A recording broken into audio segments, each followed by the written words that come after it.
And here we go.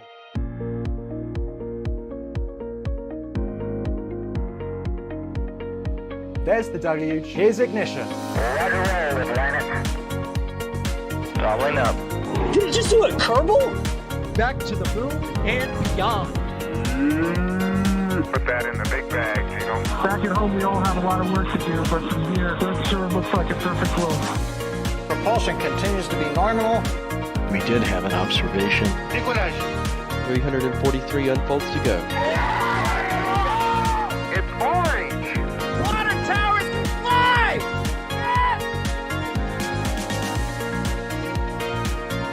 Bingo! Right in the center. Where's Jacqueline? There it is! That was surreal. That's not what we want to see. No! Oh my god. Yikes. You bet. Sure. We don't need any more of these.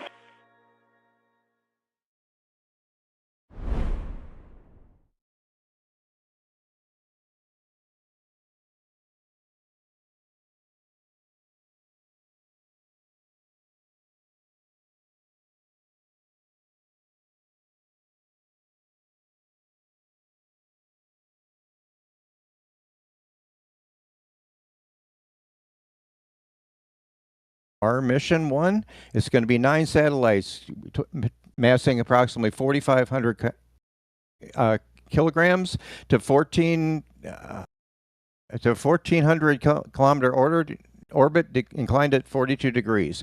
Globalstar Mobile Communications Network offers global digital real-time voice data and through its constellation of satellites.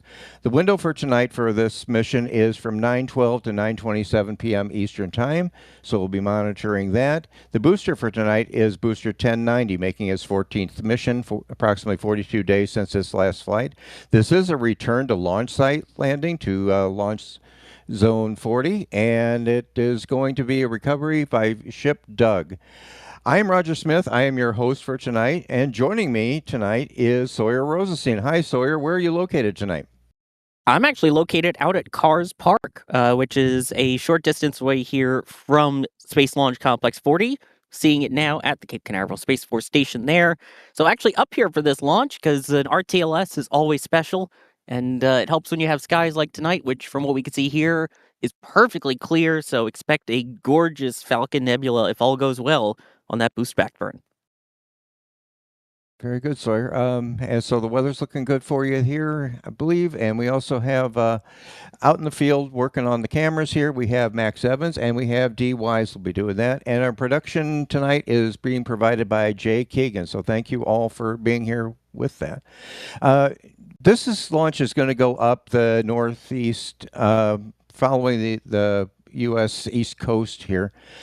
We do have a window, Sawyer, from 9:12 to 9:27. But correct me if I'm wrong, once they commit to fueling, that locks in the time, does it not? That is correct, yeah. Because of the way that SpaceX does, it's called the load and go, which is basically what it sounds like. They load up the propellants, and as soon as prop load is done, you go. So basically from the time that they wrap up all the propellant load on the vehicle until launch is about 2.5-ish minutes. So yeah, because they use super chilled propellants rather than just cold, that way they can fit more into Falcon 9, get more performance out of it. The caveat is that you lose the ability to hold if needed. So hopefully, though, they go right at the top of the window at 9:12 Eastern. As you can see from the top of the two countdowns on the top left of your screen, about 44 minutes from now. And I was remiss that we have Magnus Bergenheim is in California to cover the USSF-366 launch, so we'll be going to him hopefully in a little while. So with the next major event we're looking at, we are currently at approximately T-minus 44 minutes or so, will be the launch director go for propellant load. That's approximately at T-minus 38, is it not? And then Sawyer?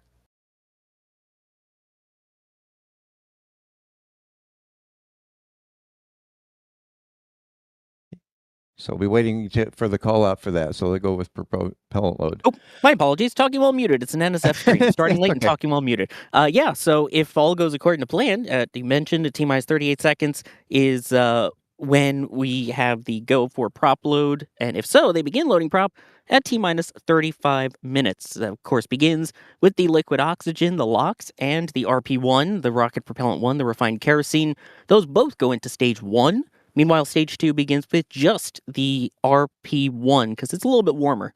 That'll go till about 20 minutes, 20 seconds. That's when we get what we call the best vent, when they do the LOX chill down line, so that when they start loading the liquid oxygen propellant at T-minus 16 minutes, the lines are all nice and chilly and ready to go. So hopefully we get that soon. Unfortunately, unlike Starship and stuff where we may get to hear some of these callouts, we don't really get to hear that with Falcon 9 anymore. I mean, when you're launching over 600 of these, they kind of gotten to the point of, you know what, we'll go live at like 15 minutes beforehand or 5 minutes beforehand, depending on if it's a customer or Starlink mission. And I got to ask the question, hopefully Chad is wondering this too. Any chance of a jellyfish tonight? Not a jellyfish, no. The sun is just about setting right now. If it were to launch now, maybe. But given that we're still about 42 minutes away, I would say no to that. However, as I teased earlier, we do get something very unique with the RTLS, the Return to Launch Site missions, and that is the Falcon Nebula, as we call it. So essentially, the second stage will ignite its Merlin vacuum engine, and then the first stage will turn itself around in what's known as a boost back burn. In doing so, you have the engines from the first stage pointed backwards, essentially, and the Merlin vacuum engine pointed forward, so they kind of interact with each other. You get this gorgeous plume, and if the sky is clear, which it is, at night, you get to see these gorgeous colors mix, and it looks almost like a nebula if you were to look through a telescope. So that's why it's nicknamed the Falcon Nebula. So hopefully we get that. Definitely looking forward to those. Those are always exciting with that booster coming out of the sky, coming back at you there. A couple extra tidbits here on this particular launch. This is going to be SpaceX's 708th launch overall. It's going to be the 99th launch of the year for SpaceX, so that includes Falcon 9 and the Starship. It's going to be the Falcon 9's 677th orbital flight. Boy, just time flies when you're having fun with that. And it's going to be the 342nd launch from Space Launch Complex 40, and hopefully the 667th booster attempt. So we're anxiously looking to see how that goes. Sawyer, I'm going to get your expertise on this too. Now, there are different burns between a return to launch site and a drone ship landing. Can you identify what's going to be different tonight than what we saw the other night with a drone ship landing? Well, yeah, with the drone ship landing, it just continues on its trajectory. So once the 9 Merlin 1D engines shut down and stage 2 separates away, it just keeps going in its trajectory, basically a parabola type shape. It hits the apogee, comes down, and then it does 2 burns to slow itself down. This one has 3 burns. So it has the boost back burn. You have the boost back burn, I believe. There's the entry and the landing burns. So trying to remember if that one has it. For some reason, my brain is drawing a blank on that. But yeah, instead of going all the way down, it turns itself around and then comes back and lands on land. And this one is at the relatively new still LZ-40. So if you're looking at Space Launch Complex 40 itself, in this view that you're seeing here from the KSC press site, it's just to the left of it, not much farther. It's essentially, if you're looking at it on Google Maps, it's across the road. It's literally across the road from it. So it's super close, and it brings a whole new meaning to actually returning to launch site. And sir, I believe this is because we have a great problem to have. We got so many vehicles coming back that they want to limit where they land. So they want to have landing pads near where the actual launch pad is. Is that correct? I mean, that's always kind of been the goal. For now, they were using LZ-1 and LZ-2, which, it's worth noting, it's not actually called LZ-1 and LZ-2. The real name for it is Launch Complex 13. And there are 2 companies that are going to be using it. So their lease is basically run up on LZ-1, so they stopped using that. I believe the last one was Crew 10 last year for LZ-1. LZ-2 has now been reserved for Falcon Heavy booster landings, with the rare exception of the last RTLS that we saw just a couple weeks ago, I think, or a week and a half ago. That one went to LZ-2. But otherwise, from now on, it's over to LZ-40. And hopefully we're not too far off from the Falcon Heavy launch of the Nancy Grace Telescope. That that machine is going to be awesome. If you haven't read up on that, it's just a mind-boggling telescope. And just a reminder, everybody, more than happy to answer your questions here. Just tag us at NSF, that's @NSF with your question, or @NASA Spaceflight. It'll come into our queue here. We'll be happy to grab it. You don't only have to ask it once, so once it's there, it's there. And so I need to ask you, because you're more familiar than I am. Got Kelly Teacher is saying that they're out on 528. I'm assuming that's a highway. A lovely party of rocket fans. So hello to everybody. Hope you're watching. How far can the sonic booms be heard across the state? Do you have any thoughts on that? I sure do. A lot of it also depends on atmospheric conditions and wind, which tonight there is no wind. Bit of humidity. It's basically Florida in August traditional weather, what you'd expect, which for right now is a good thing at this part of the evening when there's no clouds and no rainstorms. I think where you are over at 528, if it's those pull-out areas that are typically underneath the overpasses there, kind of by the port, which are actually labeled as rocket viewing, if you look on Google Maps, you'll definitely hear the sonic boom from there. Just keep in mind, the farther away you are from the launch pad, the longer it will take to get to you. So, for example, Max over at the press site there, who's a little bit closer, will hear the sonic boom before I will over here at Cars Park, and it may be a little bit more delayed over on 528. So you'll get to it. If you don't hear it like immediately at landing or 10 seconds after landing, don't worry.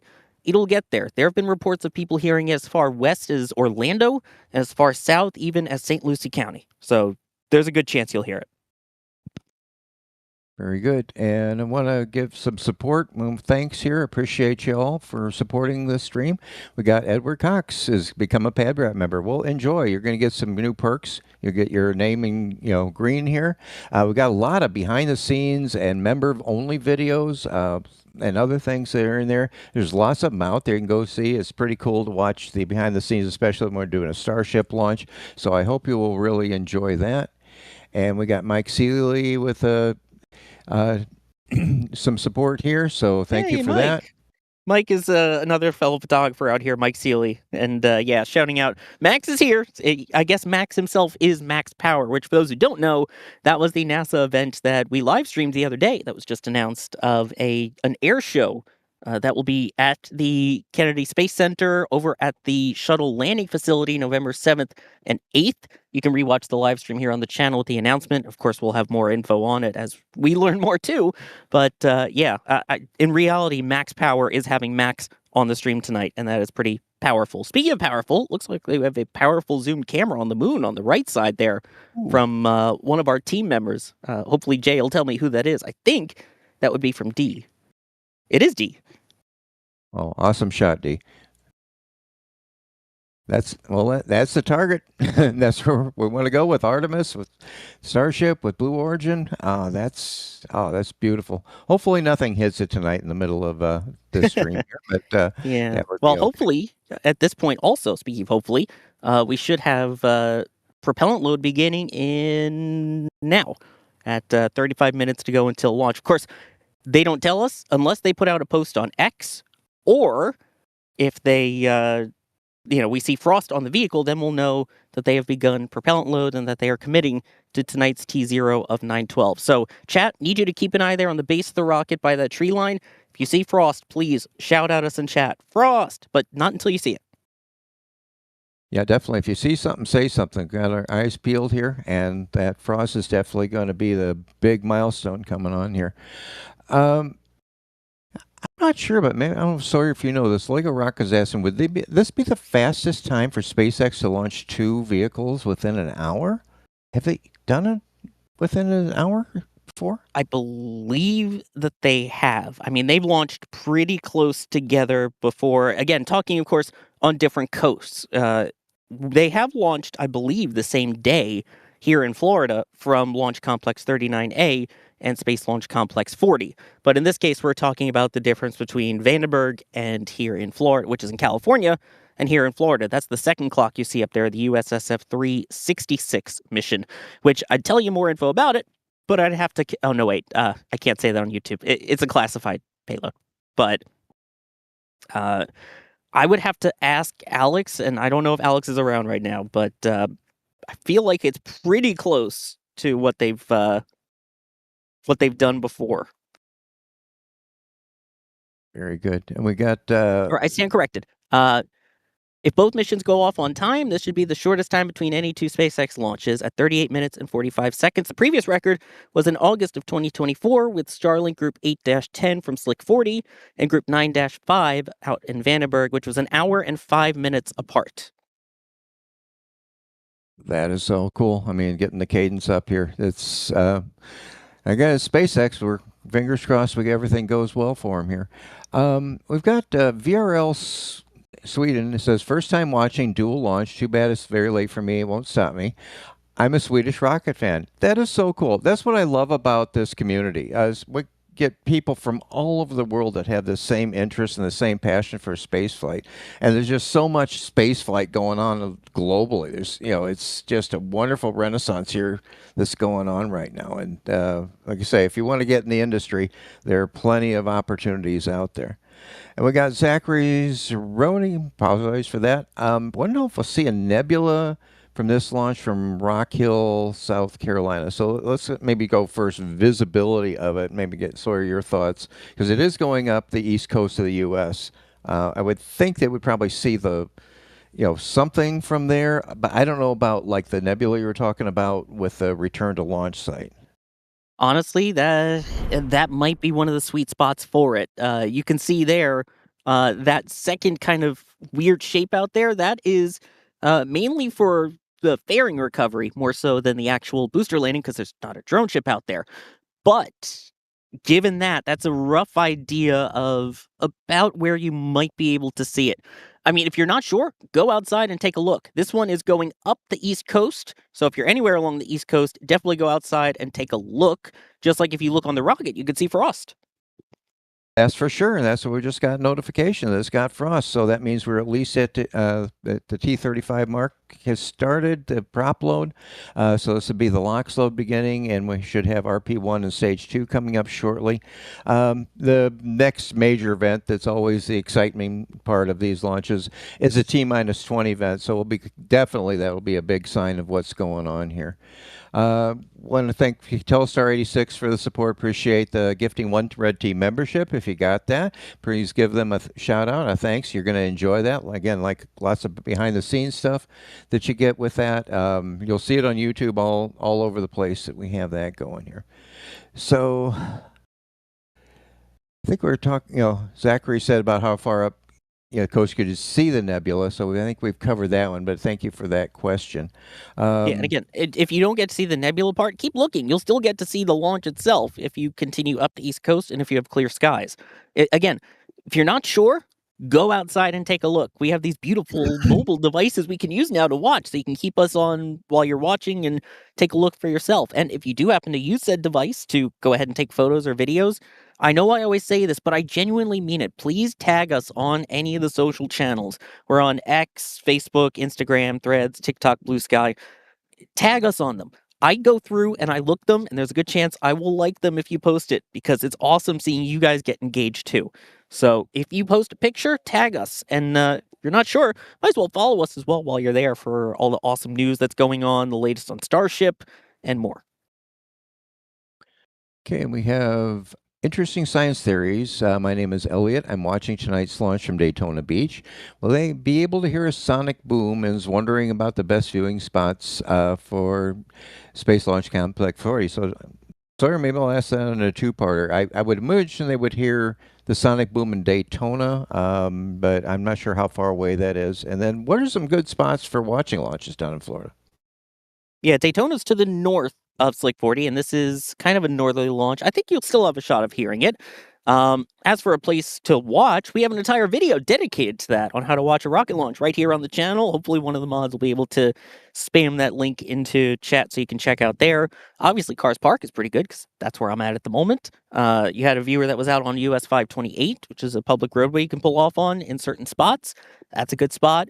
Long US 1 in Titusville is great. And for these northern launches, you also have Space View Park and the Max Brewer Bridge, which are nice spots as well. Plenty of options, but if you're not sure, check out the video that we made. It goes into all the details, where it is, how much it costs, accessibility, everything. Very good. And Mimi Mackey is wondering who's producing tonight. We have the one, the only Jay Keegan is doing our production tonight. Always doing a stellar job and keeps us going here. Patrick Frame is asking Sawyer, do we know if we'll be showing stage 2 cams of this flight? Well, definitely not on the Vandenberg mission, but I would hope that they would be showing something here. I don't know. Do you think that's classified enough because of the Globalstar that they wouldn't? Send an email to media@spacex.com and get a response in 20 years. No, I genuinely don't know the answer. We'll see what feeds they end up offering. But I don't know. They have launched previous missions for Globalstar, so it's worth pointing that out. And Globalstar, by the way, in case you're wondering, this is the second generation. They've been up there doing comms and teleconnections and faxes from satellites for a while. But this is their second generation where they're basically replenishing the existing constellation they have. But these are new ones where the satellite bus and all the dispensers is with MDA and actually Rocket Lab. So yes, you have Rocket Lab hardware launching on a SpaceX Falcon 9. And in case you're wondering, well, what's the point? Because, no one uses faxes anymore.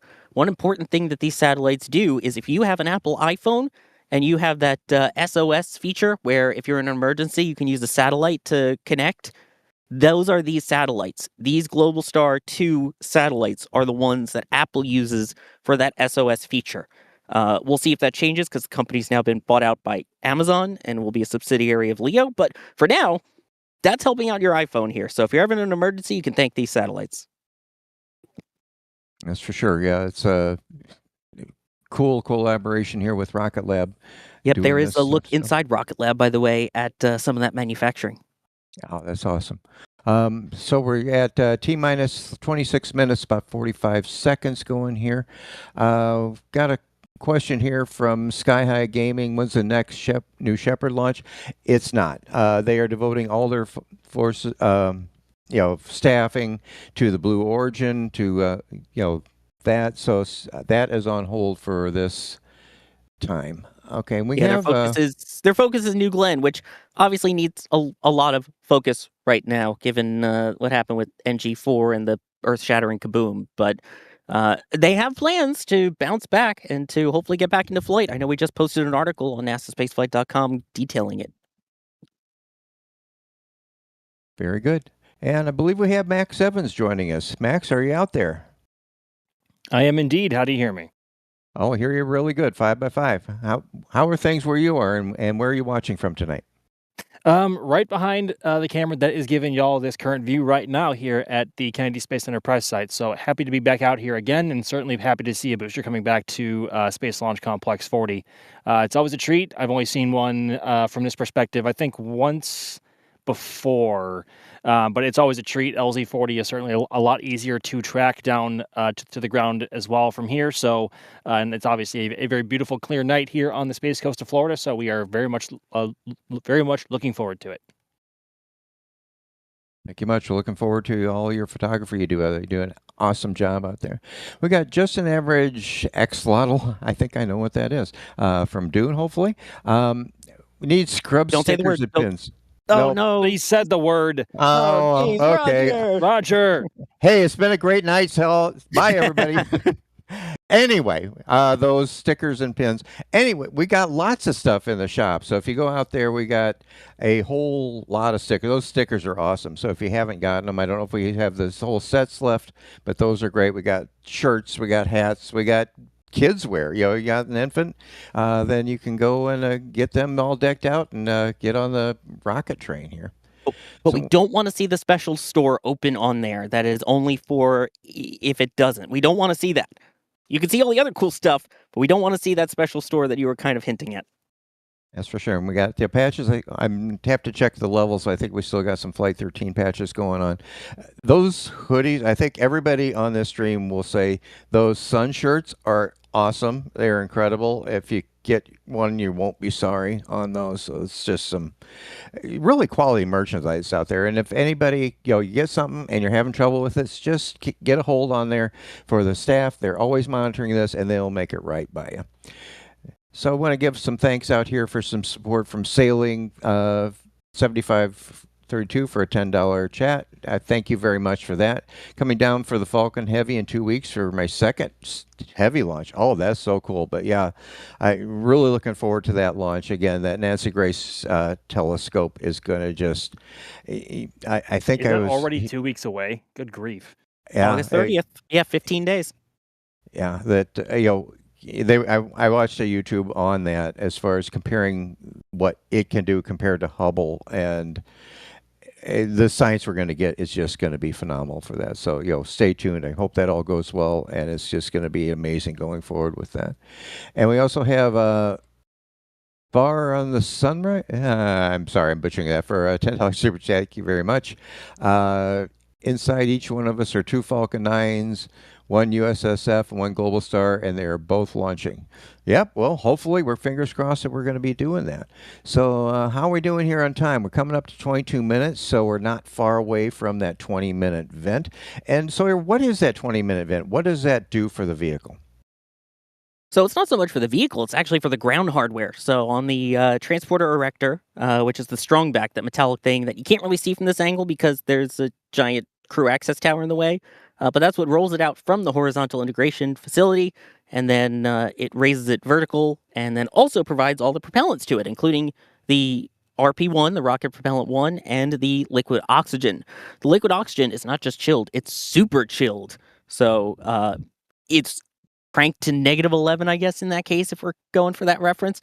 But it's super cold, and the line needs to be prepared before super cold things go through it.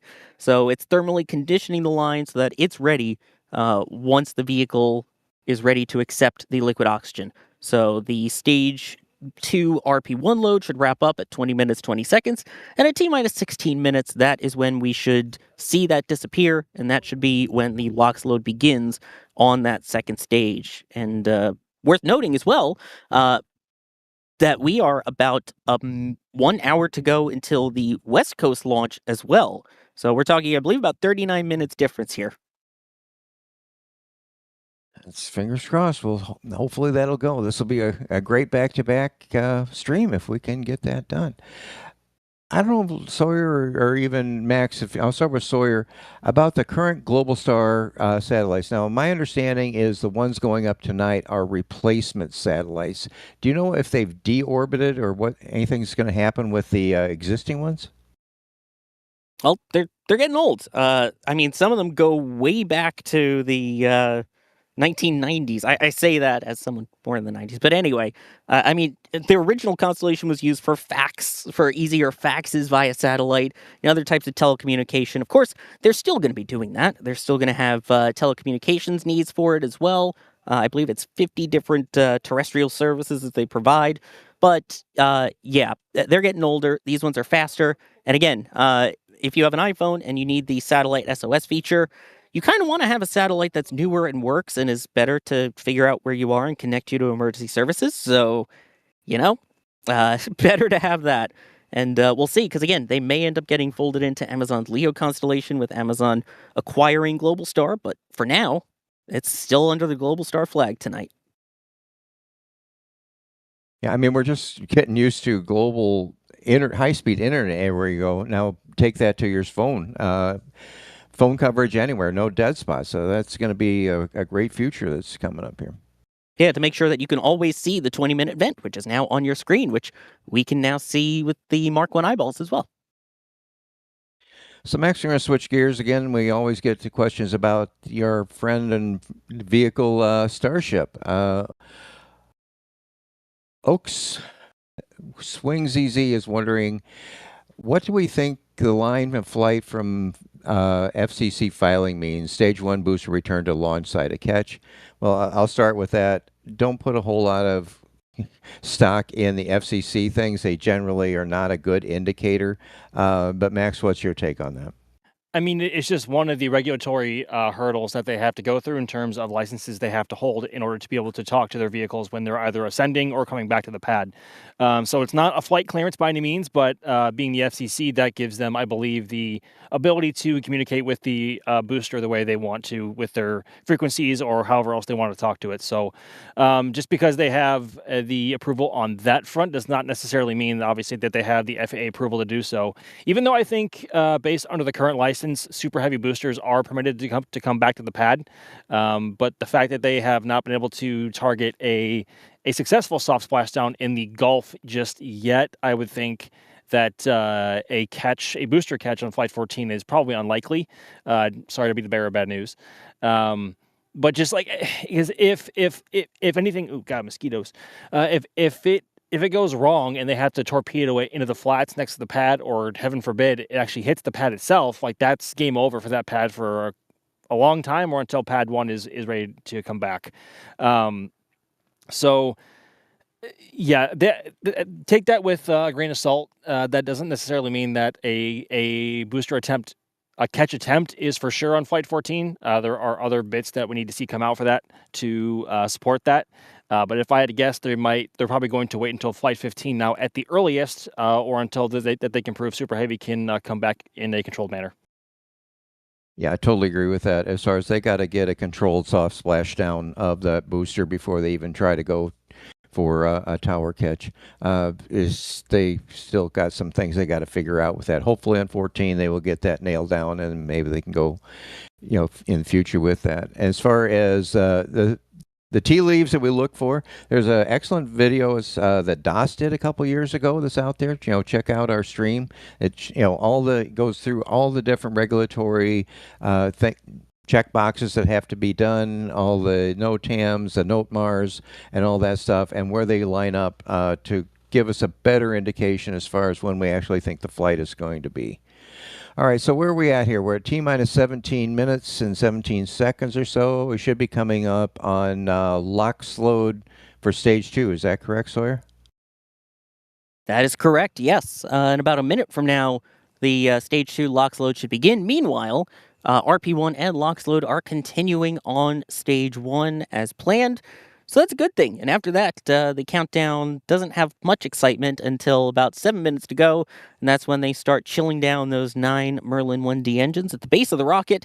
And once we get to about the 4.5 minute mark, that's when things really start to pick up.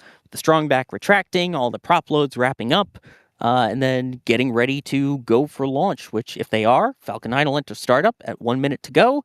So when the tanks also pressurized to their flight levels, then hopefully at 45 seconds, we get to go for launch. And then if all goes well, we should see a green flash at the base of the rocket about 7 seconds to go. That is the TTEB, the triethyl aluminum triethyl boron that's used to ignite those engines. And then they should see ignition at about 3 seconds. And hopefully 3 seconds after that, it will lift off.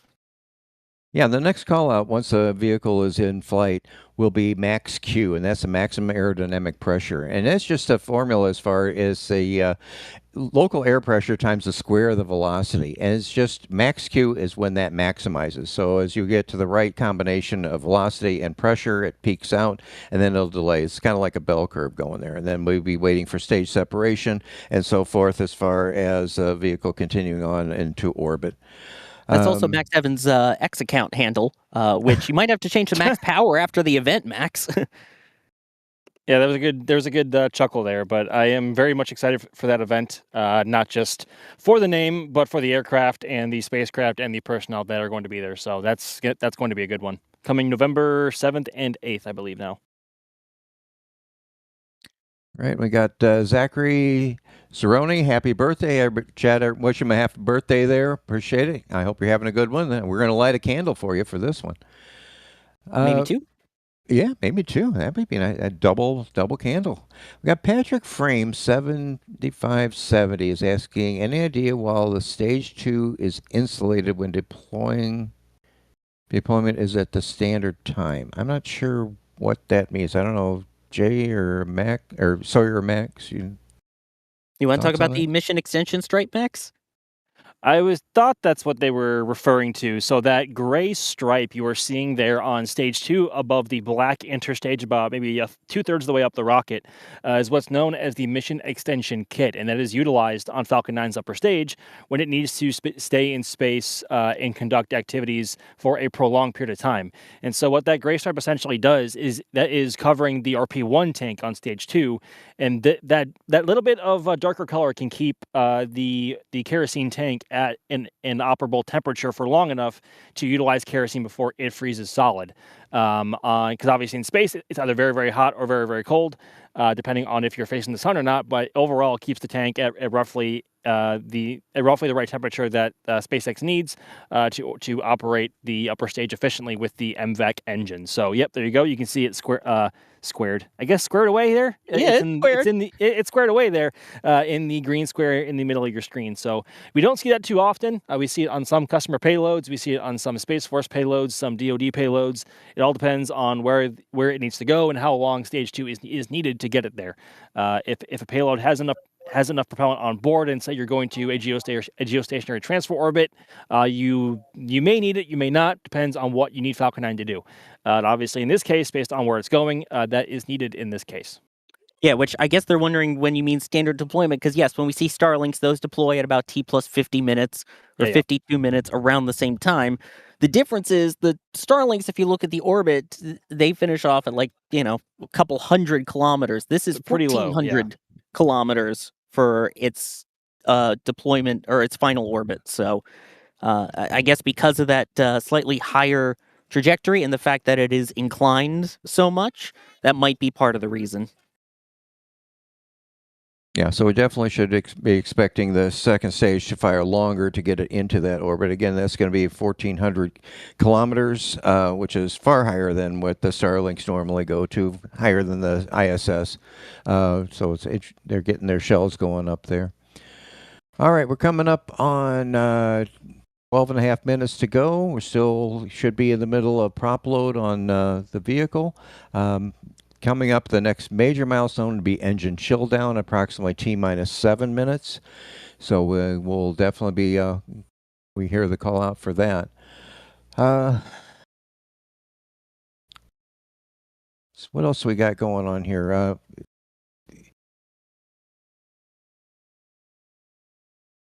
So you got any thoughts now what you're seeing, from your vantage point? Are crowds, forming there?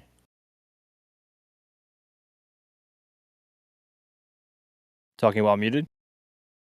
Yeah, sorry. There's a bunch of kids around me here. I don't know if you could hear them or not, but there's definitely a lot of excitement, a surprising amount of people here.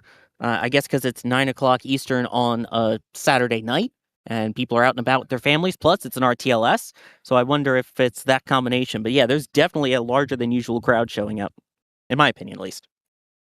And good. We see you in the chat here, Jessica.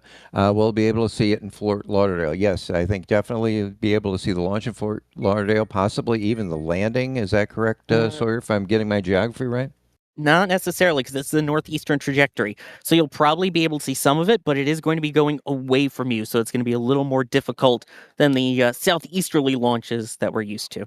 You should at least see the boost back nebula, though. So when they separate the stages and the booster turns itself around to perform the boost back burn, usually the exhaust interaction with stage 2 and also just with it firing retrograde creates what we call a Falcon 9 nebula, and it's this cloud of multiple colors and shapes. It's a wonderful thing to see, but that should happen high enough in the sky to where even if you're that far away, you should be able to see it. All right, and we're coming up here. I think we might start getting a view from Vandenberg. Do we have that, Jay, for showing what Magnus has? Oh, boy. Look at that. Oh, wow, it's kind of cloudy there. You can see the rocket. But there are clouds, so I don't know. It's there's no clouds here on the best coast, just saying. So they're at T-minus 48 minutes, so they're not yet to the prop load there, but it looks like, the GSE tanks are chilling down. So that's definitely going to be good. I'm glad we got a good feed for that, and we are going to be keeping an eye on it. Hopefully we'll back-to-back this thing. That's just a beautiful view. You usually don't get these view from Vandenberg with these guys. Yeah, and it's worth noting that as the Cape hits 0 here, that should be when they do the go no go poll over for the West Coast launch. They'll be conducting a go no go poll for Vandenberg the same time that engines are igniting here in Florida.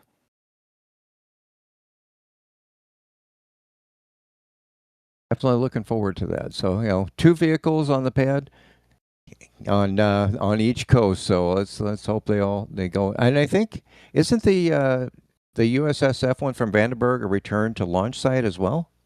You guys know?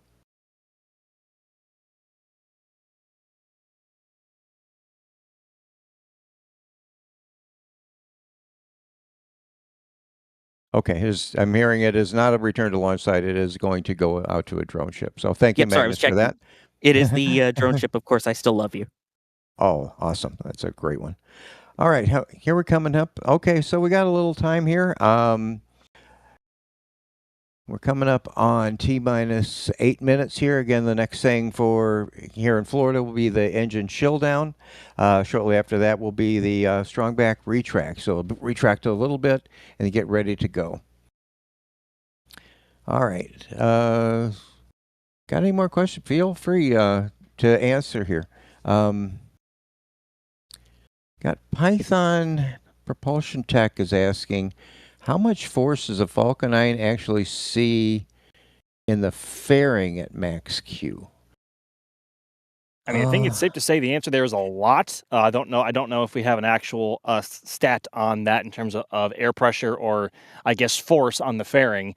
But obviously, it is quite strong, and the fairings are engineered to withstand that. Because obviously, above that point, you are entering the thinner parts of Earth's atmosphere, and therefore, after stage separation, you reach a point where you don't need the fairings anymore, and that's what they are made for, to get to or get through the thicker parts of Earth's atmosphere while having the payload under protection. So, don't know if we have a stat for that. We would probably need Alex for that one.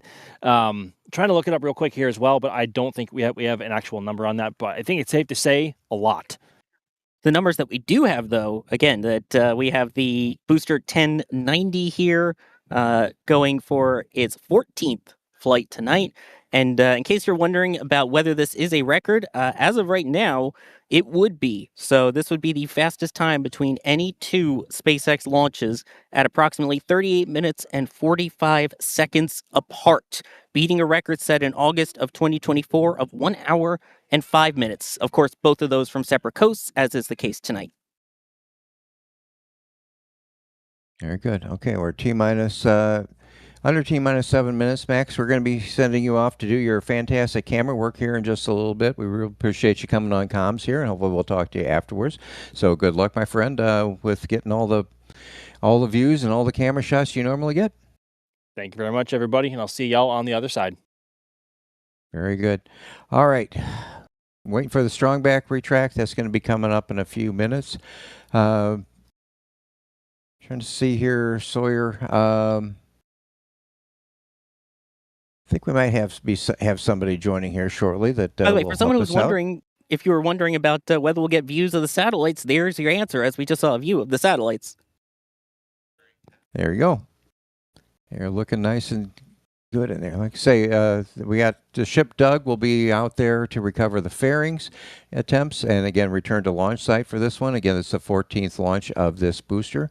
So as we're counting down here, we'll be keeping an eye on strong back retract, and the next thing's coming down after that. Then we'll have the LOX load will complete on stage 1, stage 2 LOX load will complete, and we'll go to tank pressurization, and then the final stages that we'll get for going to startup and the launch director confirming launch. So we will we're getting down to the nitty gritty here on this.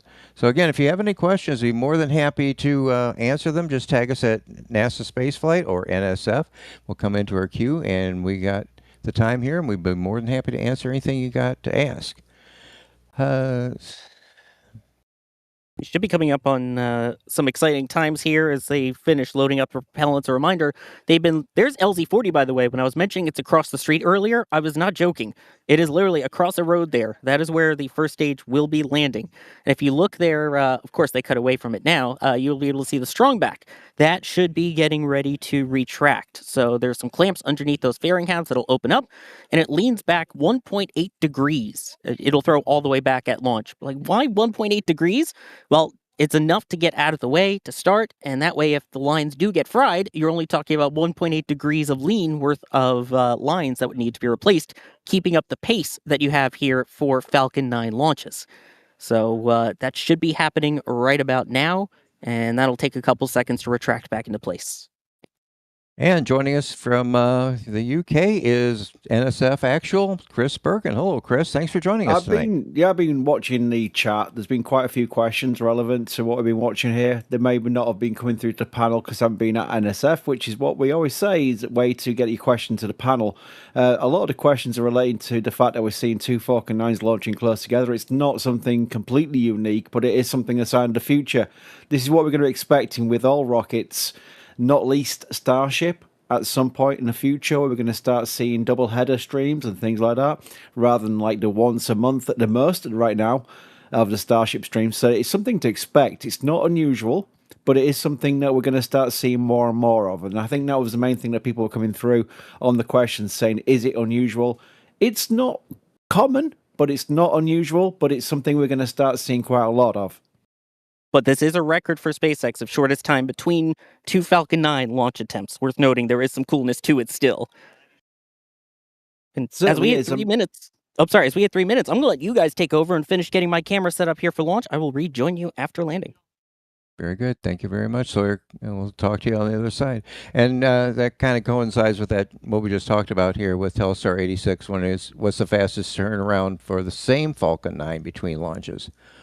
Ooh, boy, that one I don't know. That's going to be an Alex Answers, but thank you for the support. We'll have to try to find that one here.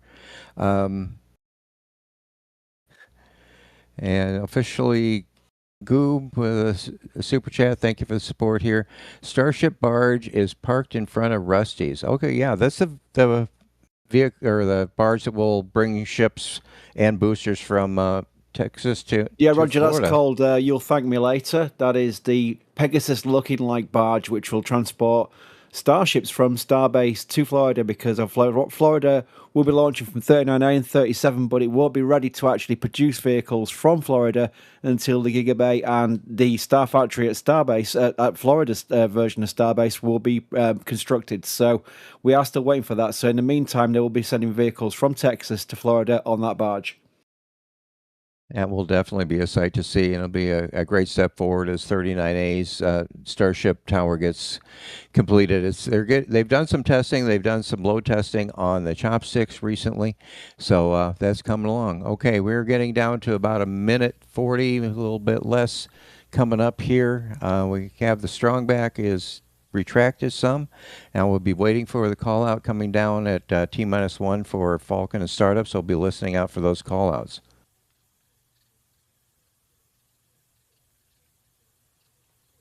You see a really frosty rocket, really all the condensation coming off of that vehicle, all that super cool fuel and oxidizer coming out. So here we come. Let's see if we go to startup. 9 is in startup.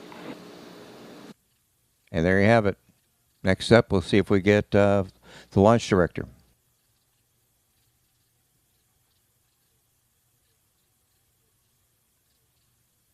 Go for launch. And there it is. Excellent. So sit back. We're going to get a launch here. Look for the green flash at the bottom of the vehicle. That is the T-tub, and that would be the ignition for the 9 Merlin engines. And we'll be coming up here. So I'm going to sit back. I will be quiet here for a while and enjoy the sights and sounds of this launch.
getting some awesome shots from our field team out there.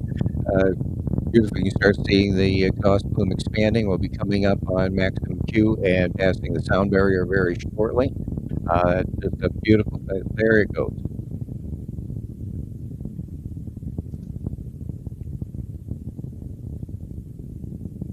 Chris, it's always interesting to see how those plumes expand and the shape they come in there. I think sometimes you can see a wizard in there, if I'm not mistaken. I just wanted to get to staging, and then we get used to the fact that these boosts are coming back down and they're successfully returning. I was making a point in a previous stream that SpaceX had actually calculated that they could lose a percentage of the boosters because that's what they expected. And they're all coming back. They're staging. Yeah, they definitely have perfected that. It's and here we go. Main engine cutoff. We should have staging coming up here shortly, and second stage ignition. I believe there you have it, and you're going to have the boost back burn starting. Wow. Oh boy. Nice. I think I could hear Max actually saying, wow. Oh, is that amazing? Look at that. I know it's not real great commentary, but my goodness, that's excellent camera work, guys. Questionable, but it's actually very impressive. Just seeing the plume interactions there. That is the first stage making the move to return back, which is something unique to anybody who's like anything pre-Falcon 9. Just wouldn't happen. Yeah, I think they've proven their case that reusability is the thing. Okay, we should be coming up on fairing separation here. Beautiful. Oh, we have a stubby nozzle, I do believe. Ah, there we go.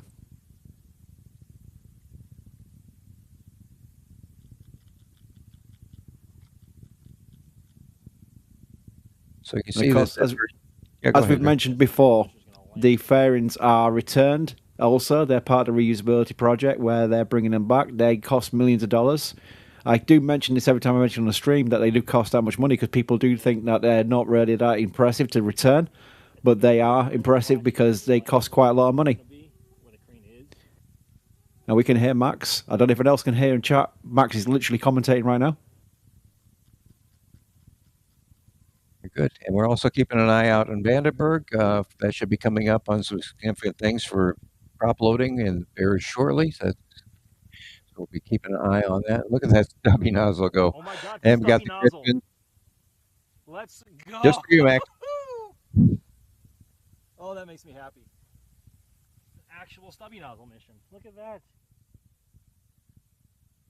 I think it's been a while since we've had one of those, hasn't it? That's amazing.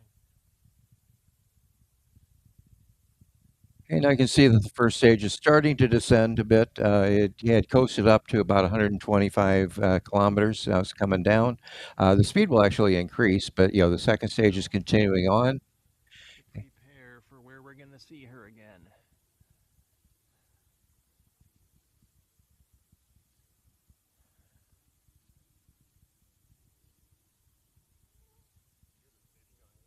Oh yeah, fish went nuts. I've never seen that before, actually. We've got lots of good commentary here from Max, so I appreciate don't it. think he's aware he's live on the stream.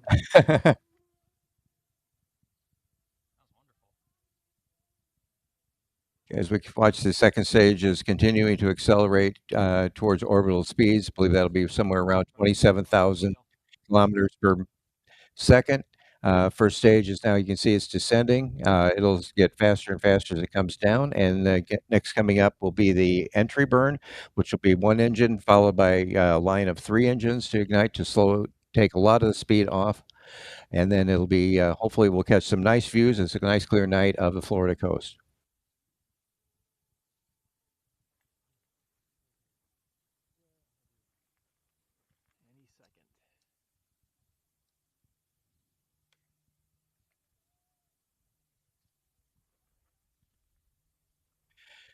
We got a question here.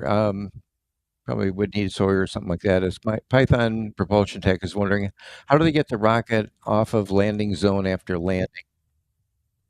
My understanding is that they have a crane mechanism that they can turn it over and get it back on a transport vehicle. Well, maybe we'll ask Sawyer when he comes back on that one. There's entry burn.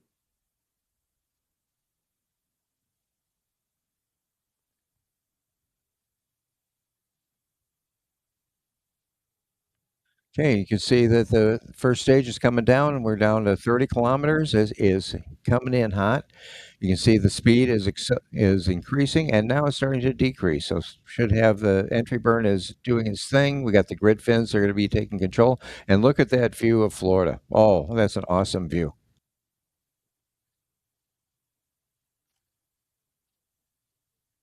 Hopefully, some of our ground assets down there will get a view of the booster from the ground coming down.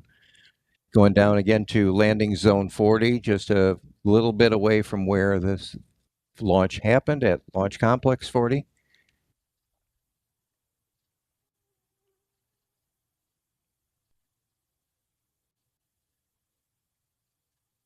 Oh, look at that shot. Coming in. Listen for the booms.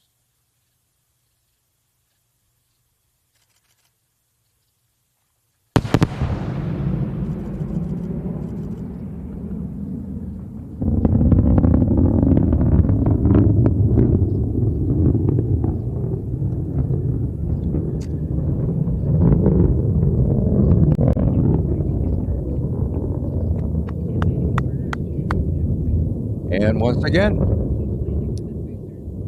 I believe that is the 667th booster recovery on that. So that will now make that booster 1090-15 for the next flight. So we're looking forward to that. So we're continuing on with the second stage.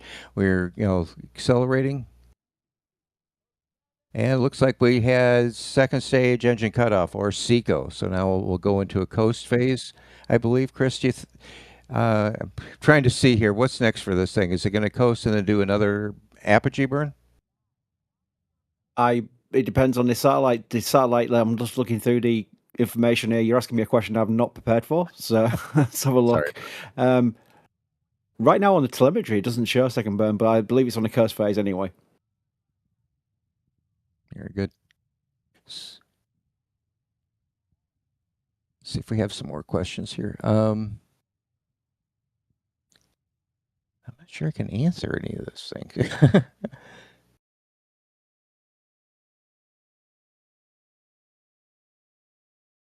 Nope. Tag us at NASA Spaceflight. With any questions, folks, we'd be more than happy to answer them. There is 4E, by the way.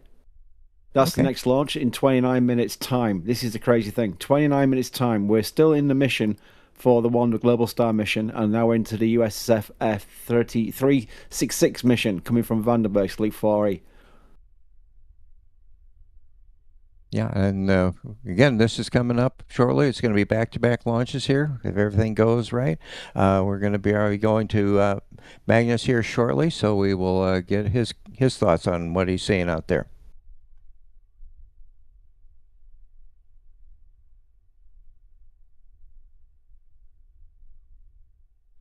Do we have Magnus with us? Because I'm wondering who we got on this one.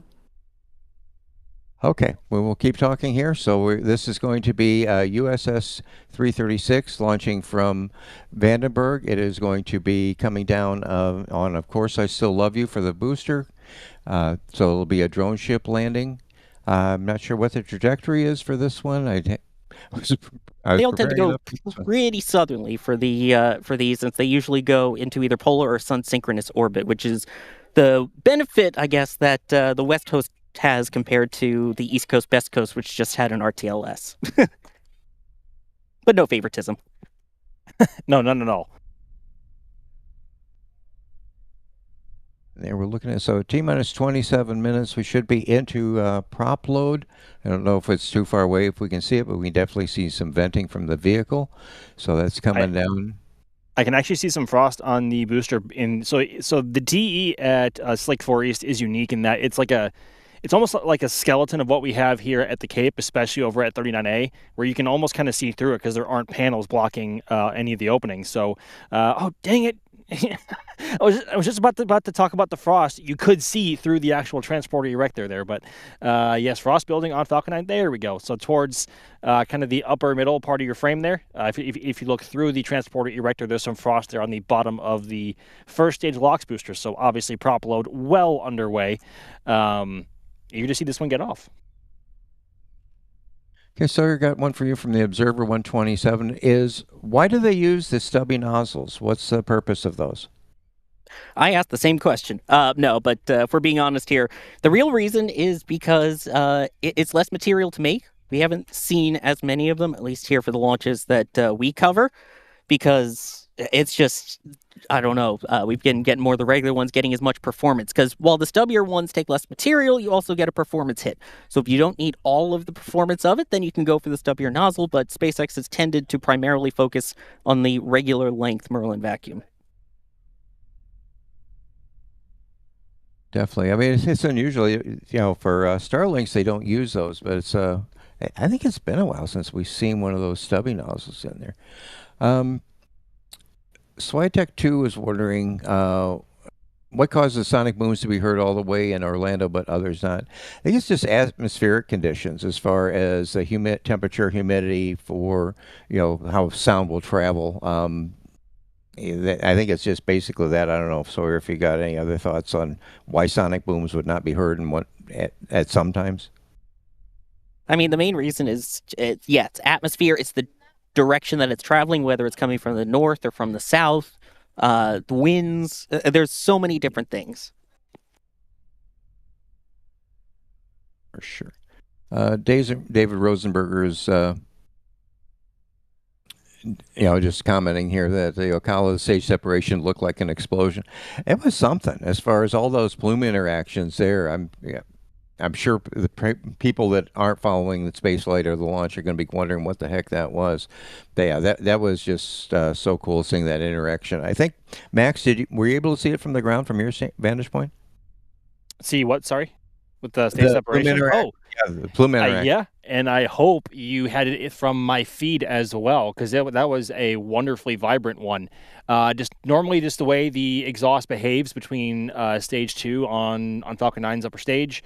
And the not the 9 Merlins on first stage, but the engines on the first stage that perform the boost back burn, the way they interact, especially because it's firing retrograde or against its motion of travel, you get this crazy plumage, like shapes, all sorts of like different shapes and colors from our perspective here on the ground, especially when both stages are still pretty close to each other.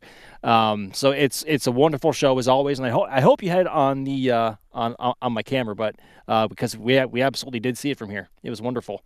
I know D is working on their shot. Sorry to interrupt, but I'm just looking at my photos as we speak, and I'll have something for you in a moment here that I can show of that exact Falcon Nebula. So stay tuned. And hopefully some of those become metal prints, and they'll be in our shop, and you'll be able to purchase them. So we got some awesome photographers out there. We got some great metal prints. We got a great shop that's out there with shirts, pins, patches, T-shirts, kids gear. Those sun shirts I mentioned earlier are just awesome. So we'll see how that's going. Okay, we're coming up on 23 minutes and 34 seconds to go at Vandenberg. We should be seeing a 20-minute vent coming up shortly. And again, appreciate Magnus for being out there to give us this view. Again, Chris, I think it's a pretty good view that we're getting tonight from Vandenberg. It is. I've always been questionable about what we could do with Vandenberg, because obviously you can't get as close to the pad as you can even at KSC, especially not Starship. That's very unique as far as the closeness you can get for your cameras. So this view we've got from the area we're able to do it from is wonderful. It's surprising. I also like the black HIF now. It really does look great in comparison. But I did see more people asking questions in chat without doing the NASA spaceflight, which is why Roger's looking around at the panel and not seeing any questions. But I'm seeing him in chat because people are just typing them. The main one I've seen from several people is this a military launch? It is. It's for the United States Space Force. And it is, we think it could, well, people do think it could be a Starshield, a SpaceX Starshield satellite bus. Again, with military launches, you never really know.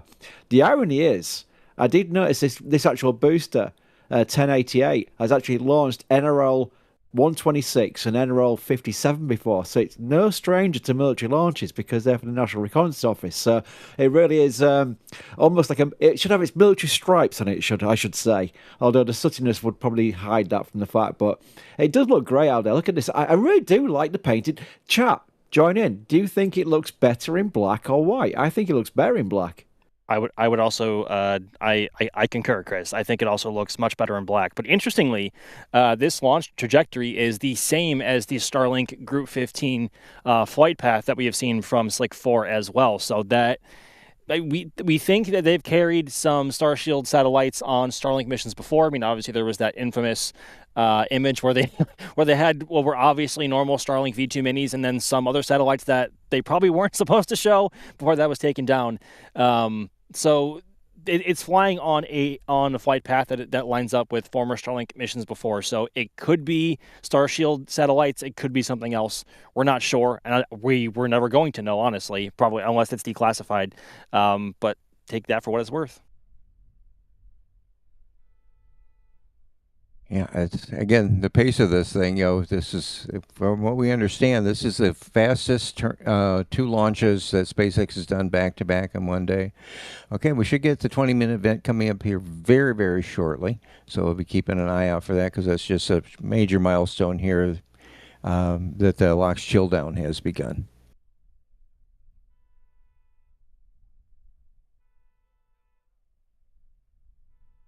Should be happening in about 15 seconds or so, unless the TE is a bit different at Vandenberg.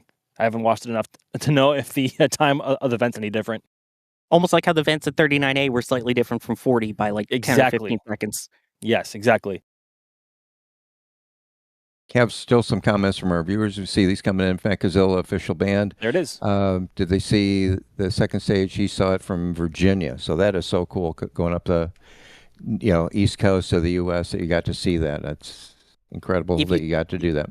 If anyone has photos or videos, please post them on socials. Tag us at NASA Spaceflight on X, NASA Spaceflight _IG on Instagram, Facebook, any of those. If you got it, even on TikTok, if you posted a video of it, tag us on there. We want to see it.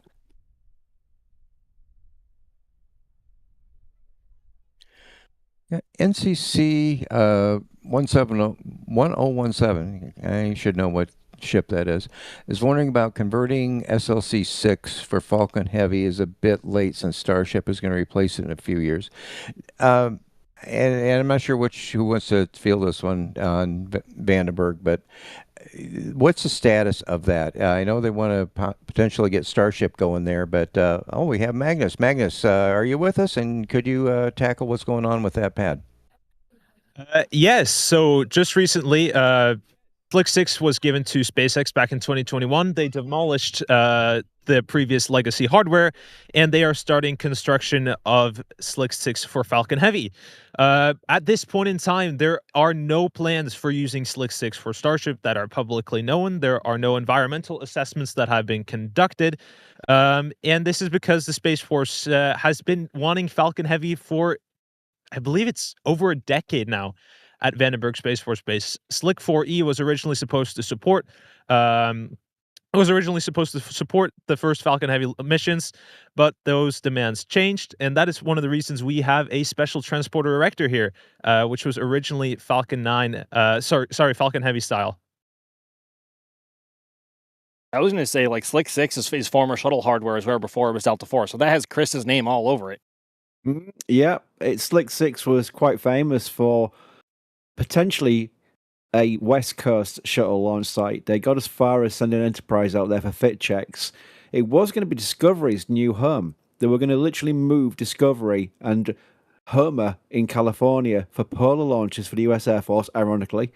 And of course, Challenger happened. The US Air Force got cold feet. The demand for shuttle launches were not there. They went to Titan instead. So they scrapped the plans, but they'd literally completed the construction of the shuttle launch site at Slick 6. And that infrastructure stayed in place pretty much during the ULA days with Delta, and has now only just now come down as SpaceX took over the property of it, shall we say. But as Magnus was saying, there's no current official plans for Starship there. The irony is they could still press ahead, use it for Falcon, and then eventually convert it, because the area is so large, to have a Starship pad, very much like 39A, where you've got the Falcon pad and Starship pad inside the perimeter of 39A. They could easily do that with Slick 6. Yeah, that would have been amazing to see a shuttle launch from Vandenberg. So we're coming up on 17 minutes. Coming up here, we're looking at the timeline here. We should have stage 2 LOX load beginning in about a minute or so. So I don't know if we'll be able to see that, but definitely things are progressing here in Vandenberg.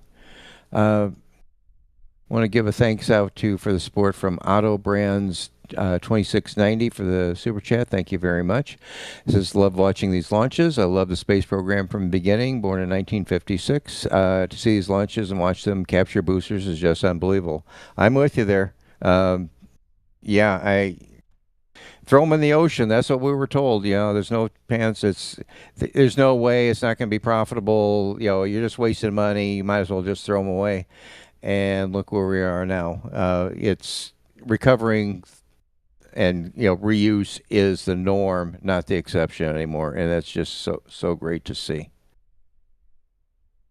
Yep. Just wanted to jump in here since I'm listening live into the mission control audio here. We have just received confirmation that Stage 2 has begun its LOX load in preparation for its launch in about 16 minutes from now. How's the weather looking there for you, Magnus? How's the skies?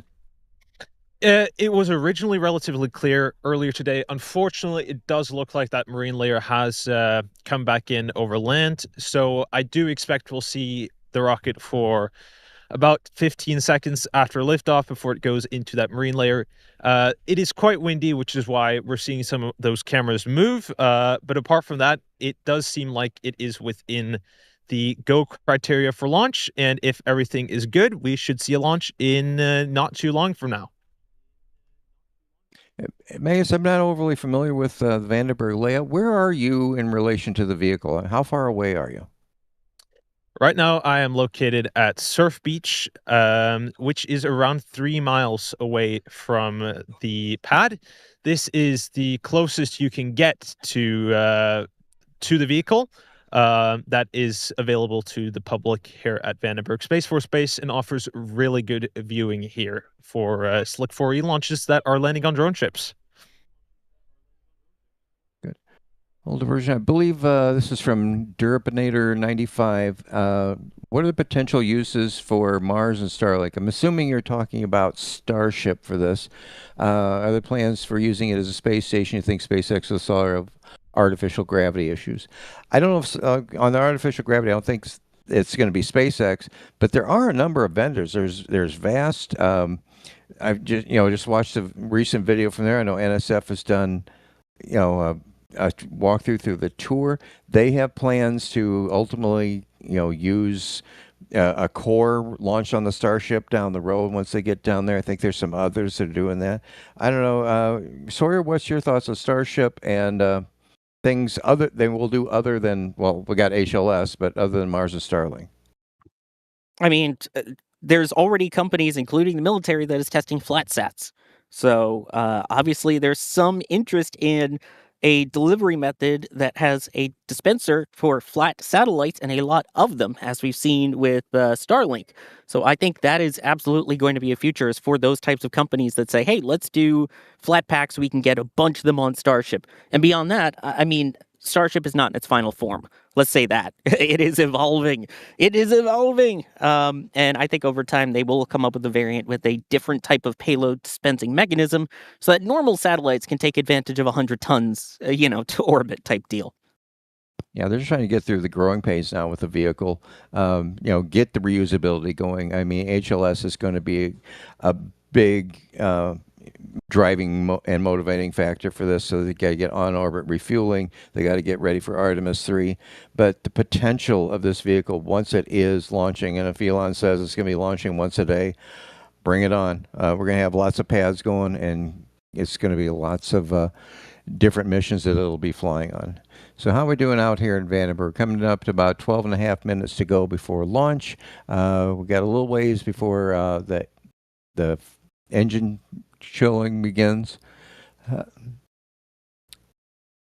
I don't, Max, I'm going to throw this one out there. I don't know if you were participating or there, talking about Jared's talk about the air show and things like that. Could you just expand for us what he was talking about there, and if there were going to be any launches associated with that, or is it just kind of like an air show?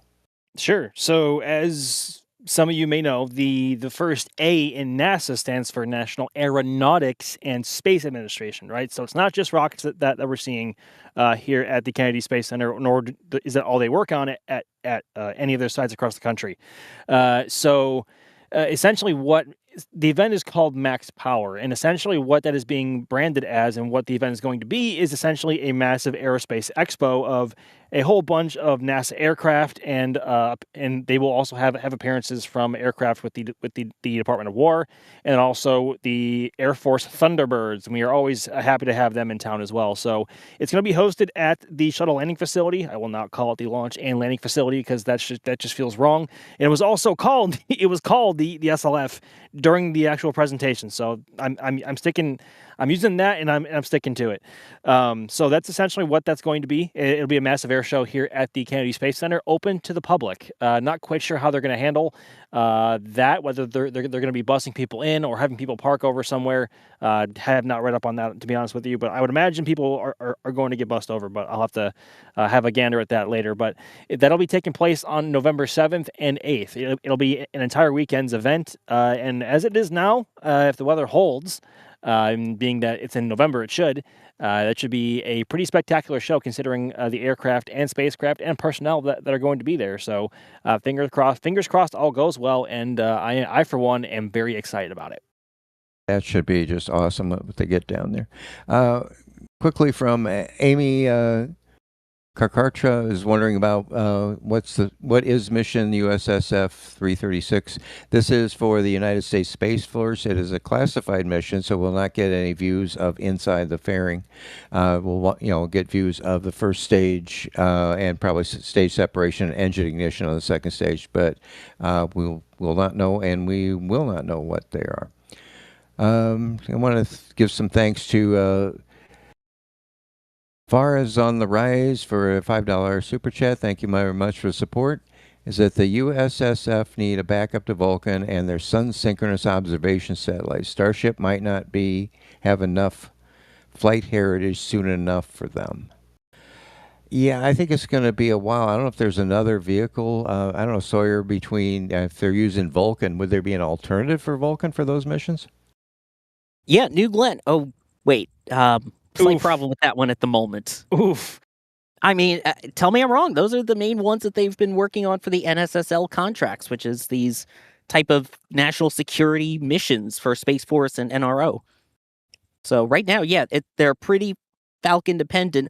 And they did, I believe, at one point openly say, hey, we're looking to see what we can do about launching on Vulcan as long as it doesn't have any SRBs on it, given the last one had an anomaly with one of the nozzles jettisoning itself the second time in 4 flights. I'm all for VC0 with it flying with no solids and just using the BE4s. That would look absolutely beautiful. And also probably pretty slow off the pad as well, like Atlas 5 401 or 501 style slow off the pad. It'll be glorious. But as far as we're aware now, the SRB investigation, or the investigation into the recent, or not recent anymore, but the most recent SRB anomaly on actually a Space Force mission on Vulcan back in February is still ongoing, and we don't know exactly when that's going to be cleared up or when Vulcan may fly again. ULA just had a Vulcan core doing some testing out at Pad 41 on its mobile launcher, including the likes of pressure test and a wet dress rehearsal. So, yeah, interested to see how that's going to play out for Vulcan. Maybe we'll see it fly before the end of the year. I would like to think that we will. But the next one on the docket is for Amazon Leo, and that is actually where the current core and shorter Leo optimized Centaur 5 upper stage R is in VIF A, or VIF Amazon. That's exactly what it was built for, and I guess they're waiting for that investigation to conclude and ensure that the SRBs will not go kablooey again in terms of their nozzles. Because I think it's safe to say that the last Vulcan launch, the VC4 with that most recent nozzle anomaly, they got pretty lucky considering how everything panned out. Good. Okay, we should be coming up on the engine chill coming shortly here, and then it'll be the strongback will retract just a little bit. So I think we got some good views of that. And then Sawyer, the NCC 1017 is asking about when do we expect the Falcon 9 to fully retire? I mean, this question comes up fairly often. I don't think it's going to retire for quite a while. As you know, Starship's got its own thing going on, and they got to work through their missions. And I think it's going to be around. But I want to get your take on that. It's like a lot of people I know. They're stubborn sometimes on when they eventually get to retire. And even when they're retired, I don't know how true that really is. But they still have some contracts going. It's not like, oh, there's no need for it. They have commitments to the ISS until at least 2030. They have some other missions that have been designed specifically for Falcon 9 that they're contracted for that they can't really switch around. So basically, they've committed themselves to Falcon 9 for quite a while. So I don't see it happening anytime within the next 5 years. Maybe after that, but not in the next 5 years. Can I give a hot take? You sure can. I think Falcon. So, caveat. I think Falcon, as we have come to so oftenly know it, is going to be down to next to no cadence in like 3 years, with the exception of crewed missions and CRS resupply missions to the space station. I think that might be all that will fly on Falcon in around 3 years. Just based on how we saw the cadence ramp down here pretty severely and how much SpaceX is investing into Starship, not just in Starbase, but currently here at the Cape at both Space Launch Complex 37, with 2 pads there and 2 catch towers there, and obviously the launch facility at Launch Complex 39A. I would say Falcon, as we have so commonly come to know it, will be concluding in like 3 years, with the exception of ISS missions. Very good. Thank you, guys. Appreciate the insight. That is a bold take. I'll save the rest of it for a flame trench because I know we've got a launch going on. But I want to respond so badly, but we're coming up on 5 minutes to go. Yes, we are coming up on that. And this isn't really breaking news, but Black Horizontal Integration Facility did win the poll. So Magnus, hopefully you can hear us and you can speak. What's the latest you're hearing out there? Yeah, so sorry, I'm just listening into what they're saying on the comms here. So we have confirmed that they're done with loading certain level things. Certain things are done. I wasn't able to make out exactly what they said due to some distortion, but they have started the retraction of the strongback, and they have started the engine chill. If there is nothing else in the count, we should expect to see that launch. And I just sort of call out over the comms that the strongback retract has begun, so we should start to see that motion very soon. Definitely keep an eye on it. Let me know. Hey, have you guys seen this before recently? Anything at all resembling this? Like in the last hour? Here we go again. All right, we're going to have Don't Panic. Appreciate the support here. And for a super chat, appreciate that. That goes and helps pay the bills here and get everything going so we can bring you the best coverage that we can. All right, we're coming up on 3 minutes 50 seconds. We should be getting close to the LOX load complete on the first stage. Anything else we should be looking for, Sawyer? Same exact thing that we saw about 35 minutes ago, or 38 minutes ago, I guess at this point. Strongback will retract. Unlike Florida, where it's 1.8 degrees, this will go back to its final position. So once it's in position, it will stay there. It will not go back any farther. Otherwise, yeah, it's the same deal. At 1 minute, the rocket goes to internal power. Falcon 9 enters startup. Tanks pressurized. Hopefully they go for launch at T-minus 45 seconds. Very good. Get Telstars with some support here. Appreciate. Why is the strongback design so different to KSC? I don't know, Max, if you know, or maybe Magnus, do you know as far as the strongback differences? And there's that. This uses an older style strongback, the original style one, and it just hasn't been updated yet. So that's why this one is a little bit different. And the one at Pad 40 is newer because obviously we had the incident back in, I think, oh gosh, was that 2015? when Amos 6 blew up on the pad and destroyed everything. So they were kind of forced to rebuild it.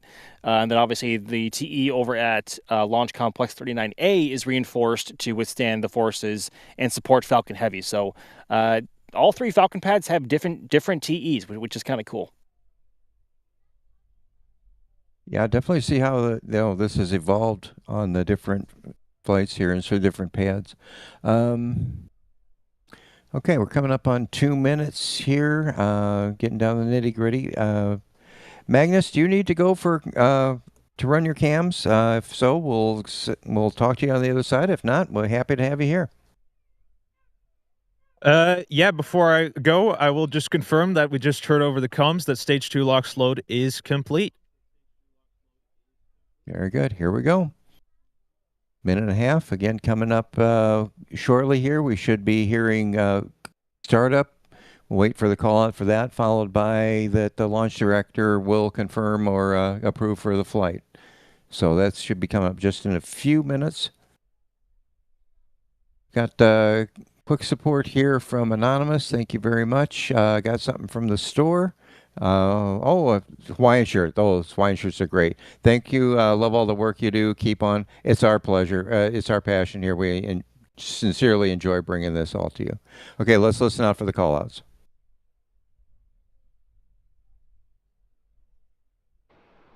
Falcon 9's in startup. And there's that call out that Falcon.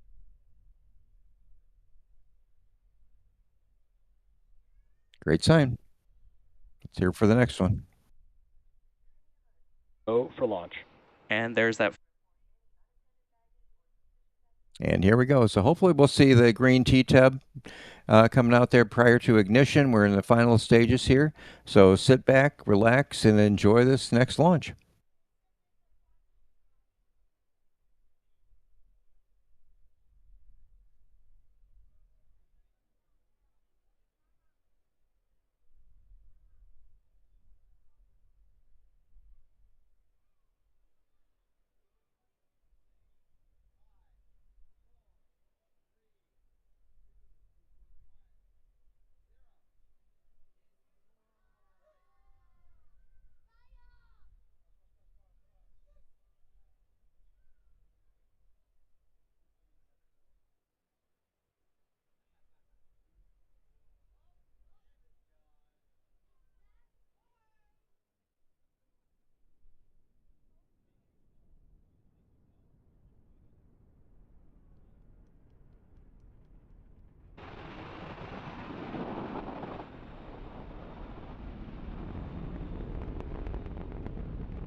At T plus 30 seconds and counting, Falcon 9 has successfully lifted off from Space Launch Complex 4 East at Vandenberg Space Force Base in California. The vehicle is now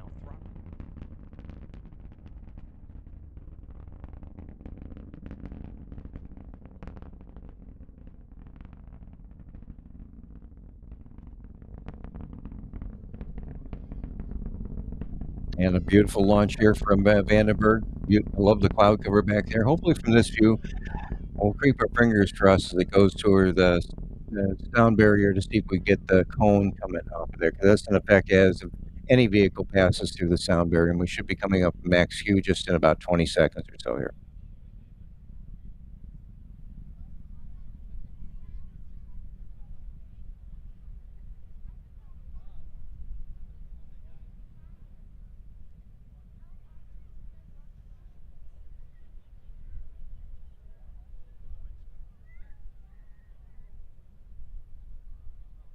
So again, we're only going to get views of the first stage because this is a classified payload. So we won't be seeing that. Possibly, maybe we'll see stage separation, but we'll just have to wait to see how that goes. And you can see the plume expanding as the vehicle gets higher and higher in the atmosphere.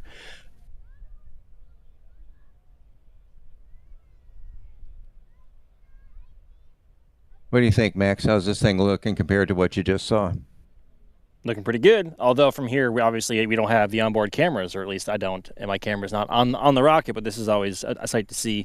Kind of crabbing a little bit, as Falcon 9 sometimes does from Vandenberg, and it's actually correcting itself there a little bit. Look at that. Coming up on Miko here in a few seconds. Yeah, that should be coming up here. Again, we got 9 good Merlin engines that are on this vehicle. Continue to accelerate. I think this is looking up at the second stage. Stage separation confirmed.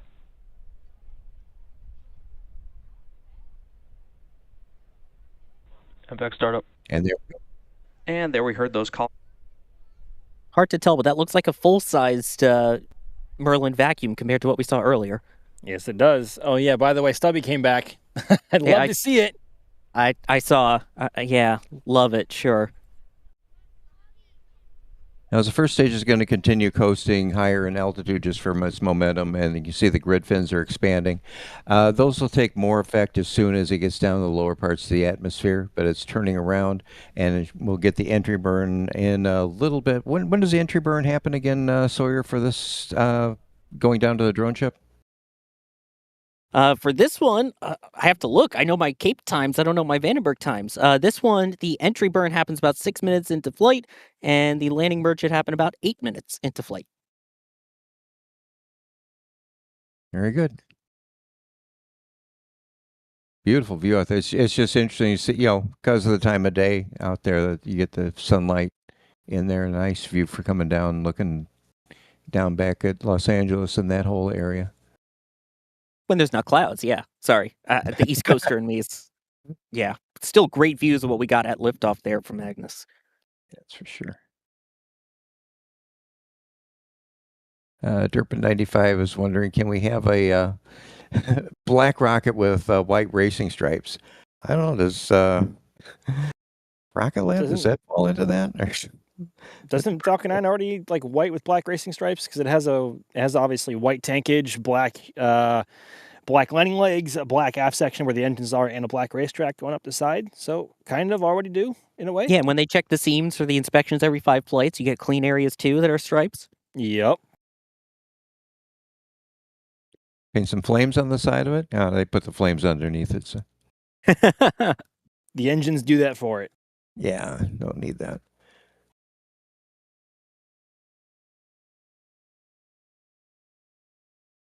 Okay, so we're coming up here. Hopefully the entry burn in a minute or so. Again, this is going to be a drone ship of course, I Still Love You is sitting out there in the ocean waiting for it to, for the Falcon 9 to land on it. And this, should be, if my numbers are updating here, the 668th booster recovery attempt. So hopefully this will go good. We'll keep an eye on that. So the grid fins will start taking effect and helping the control as it gets a little bit lower in the atmosphere.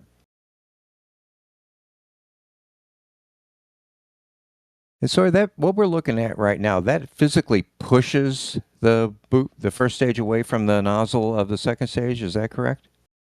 I believe it's a pneumatic system on Falcon 9. Yeah, kind of. It's like a pusher. That's the easiest way to explain it. It does the pushing away. SpaceX finds very unique ways to separate vehicles, as we've seen with this and with Starship. Yeah, and it's what they do. Sometimes the stuff they do is amazingly like common sense, simple. It's like they don't overthink it. So coming up here, we should see the entry burn starting to start with one engine, then we'll get a line of 3. Stage 1 entry burn startup.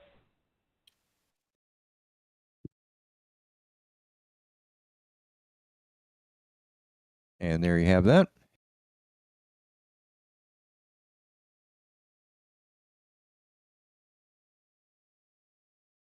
And literally, I believe, so you said it so many times, we're fighting fire with fire to, because it's, less harsh environment by lighting the engine than if they hadn't. Yeah, it's enveloping itself and basically creating a flamey heat shield, for lack of a better way to describe it. So, yeah, it's protecting itself that way. And again, you see that 131 burn, which, by the way, I am wearing my launch entry landing shirt. I should point out, this is the one that I got when we still had the old logo, and it is still held up after dozens of launches and lots of washing machine loads that I've taken it through. And it's my good luck charm.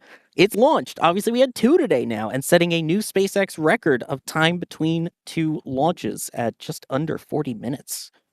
Yeah, you better take good care of that shirt, Sawyer. That's the whole reason this is going. All right, you can see the altitude is coming down fast. The velocity is slowing down. So we're getting close here. Hopefully we'll see.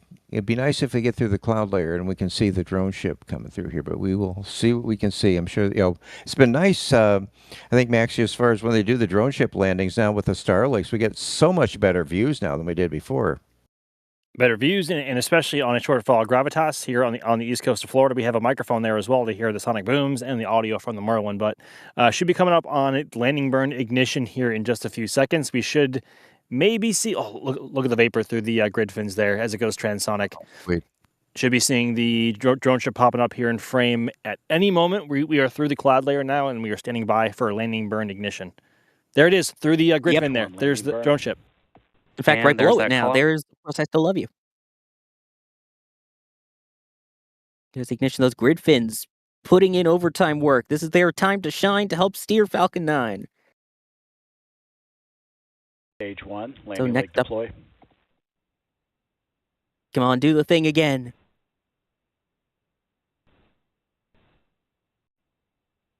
Stage Stuck it. 1, landing confirmed. And 2 for 2. Love to see that. Way to go, SpaceX. While this was happening, Michelle 8190 was asking, those things that look like fly swatters, what's the purpose? Well, those are grid fins, and they come into play as, I would call it, the fine-tuning of the control as the steering for the booster as it's coming down, but they really only take effect once they get into the thicker part of the atmosphere, just kind of at the very end of this. The booster itself aims to miss the drone ship. They only actually transition over to go to the drone ship once the computers and everything says it's all okay, and then they will. So that way, if anything should not be right with the vehicle, it will just go into the ocean and splash down. But yeah, those grid fins give it a lot of control and fine tuning as it comes in there. Hey, look, the best coast, the one where you can actually see the launch as we go to the replays now. All right. This is from sorry, Vandenberg fans. This is from Rusty's at the port. This is one of the cameras that we have there over at Port Canaveral, which a huge thank you to them for letting us put those cameras there for all these years. Also a good place to grab a bite to eat and go out and see a launch. I mean, look at the view from it. As it goes over, you'll thank me later. And apparently that's Falcon 9 saying, you'll thank me later that I'm out of here so people can go back to work or whatever. I don't know. That got away from me.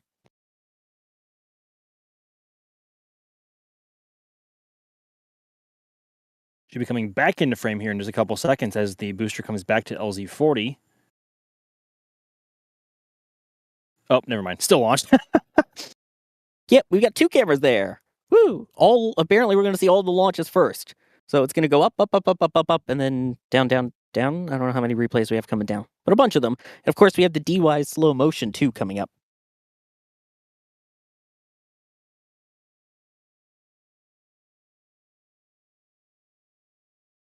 Yeah, D-slow motions are worth sticking around for. Those are just amazing. They do such a good job.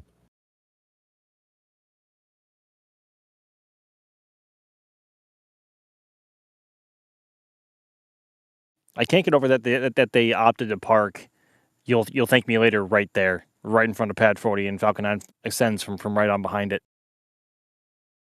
And so I want to thank you for being with us, for sticking out through 2 launches here. It's been a pleasure, and I hope you have a good rest of your evening. Absolutely. I will see if some of the photos I took end up on stream during these replays here. If not, you'll see them on all the socials. You can follow me there, and NSF socials, I'm sure we'll do some reposting of them too. Have a great one, everybody. Keep watching those replays. They're awesome. That they are. May have audio with this one as well. Looks like it. Jay is saying that we do have audio with this replay.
And there is a railroad in Vandenberg that runs right by that complex there, so I think that's Is where that we're what that was? Yeah, I believe so. I thought that was here in Titusville because we can hear trains pretty regularly here, especially at this time of night. But I thought that was outside my headphones, not on stream. Yeah, I believe there's an Amtrak line that goes up there, the Coast Limited. Coming up on Miko here on the replay, and we should see boost back as well. So engine cut off there, stage separation. We should see that plume interaction, hopefully, from that view. Stage 2 ignition.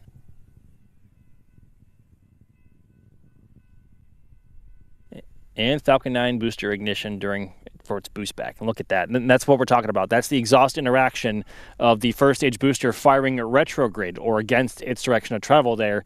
And that's the super wicked, super crazy exhaust interaction that we always see with this, especially at night.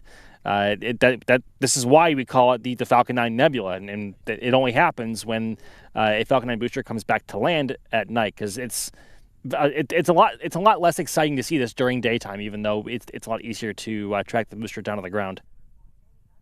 And we are NSF, your home for planes, trains, spacecraft, automobiles, Cybertrucks, what have you. So we just got the train shot in there. So yeah, that railroad is pretty close. I do believe they have to stop it at the nearest stop when the launches happen. But if you're on that train, you probably got a really good view. It'd be cool if somebody was on there and would tag our socials with this. All right, so we have another view coming up here for the landing. Here it comes. I was worried that it was going to be one of those super last-minute landing burns with the 131 ignition style, because normally landing burns are a single engine, whether they're on a drone ship or coming back to the LZ here. But there are some times where they utilize a 131, and that also means that they fired the engines a lot later in flight. Like it looks like it's basically on the ground already, and then it just slams on the brakes and stops moving. But my word, it sometimes can be scary, scary looking. I will say that. Because the Falcon 9 can't hover. Basically, they're trying to get it to a velocity of 0 and cut the engines right as it lands. Because the thrust to weight ratio just doesn't work out for hovering. Oh, here it comes in. Beautiful shot. Should have audio with this one.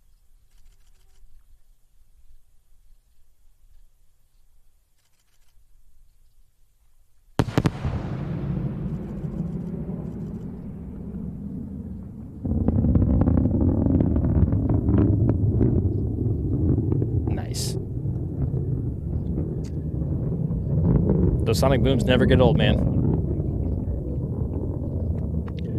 Sure, that is amazing. So if we get some photographs coming in here from Sawyer, and then we have Julia, and then we'll have some from Vandenberg. So stay tuned for those. Those are coming up very shortly. Speaking of, I think this is one of Sawyer's boost back photographs, and this photo actually captures the colors and the light very, very well. So that little dot there towards the bottom of the nebula, that's stage 2, and the booster is somewhere. I can't see it on my screen as it is now, but I think there's a dot there towards the top, and that's the first stage booster firing retrograde and hitting the brakes and trying to come back to land there. Obviously, you get a bunch of different lights and colors there, and like oranges and greens and purples. Like that's wonderful. Like that looks like a freaking nebula. Like that's why we call it a Falcon 9 Nebula. It's amazing, just interaction of gases and those plumes interacting. Beautiful shot, Sawyer. Well done.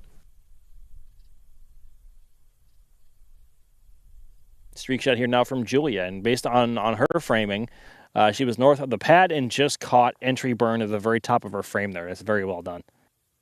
Water's like glass, too. It's so reflective.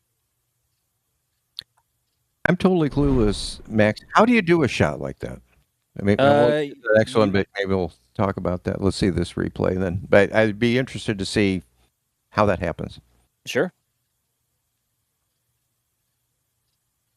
Great view from Magnus here. Look at this.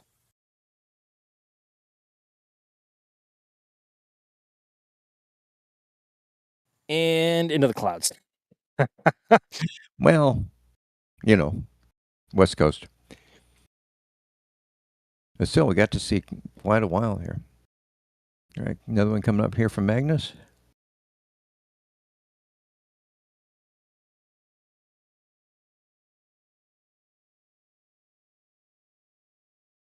It's really weird to see this launch site in daylight because obviously it is pitch black here right now, but I keep forgetting that California is 3 whole hours behind Florida. So it is currently just after 7 p.m. local time there on the west coast of California. Yeah, that's cool. And I'm excited as far as, real quick from Joshua, Umarell is wondering, is this a overall record for the shortest time between launches? We believe so. So, and you saw it live here. So we've had one from Florida, and we've now just had one from Vandenberg. So it's quite the evening here for us space fans. And we got audio coming up on this next replay.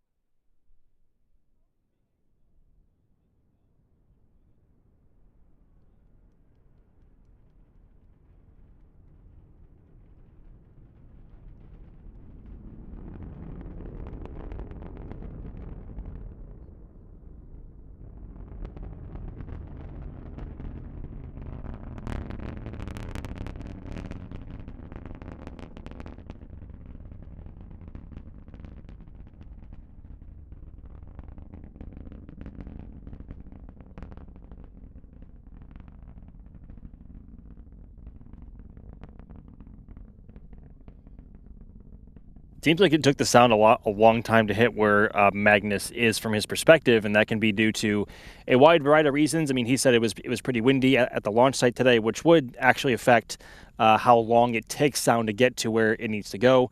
Like if, from our perspective here at the KSC press site, we're about 4.5 miles away from pad 40, which is now on your screen. And if the wind is coming from the pad towards us, normally the sound gets to us faster. But if the wind is coming from our backs towards the pad, that usually adds anywhere from maybe 3 to 6 seconds, or maybe sometimes 10 seconds or more longer for the sound to get here, depending on how hard the wind is blowing. I don't understand the actual physics of that, so I can't explain to you exactly why. There are reasons why, but I can't say for certain. I just know that's our experience, and that's kind of what happens. But tonight there is no wind here at all. The air is very stagnant, and the water is like glass, so it took the sound about no time to get here compared to other times. Now I think we're back to SLC 40 in Florida for this replay. That's live right now, Roger. That's pad 40 right now. Oh, okay. Sorry, I didn't know we were out of replays here. Yep, and the transporter erector has already come back all the way vertical to catch the mainframe on the bottom, and then it'll be broken back down, laying on its back to be rolled back into the HIF or the horizontal, or I guess they call it a hangar over there, to roll back into the hangar and get ready for its next launch, which, if I double check next space flight here, give me a second. I'm going to pull it up. I should know this. Should be, let's see here, Starlink. A Starlink mission, a Group 10 mission coming up this coming Thursday at about 11 a.m. local time. But we are also coming up on, actually, I think we just passed deployment of the Globalstar 2-4 satellites.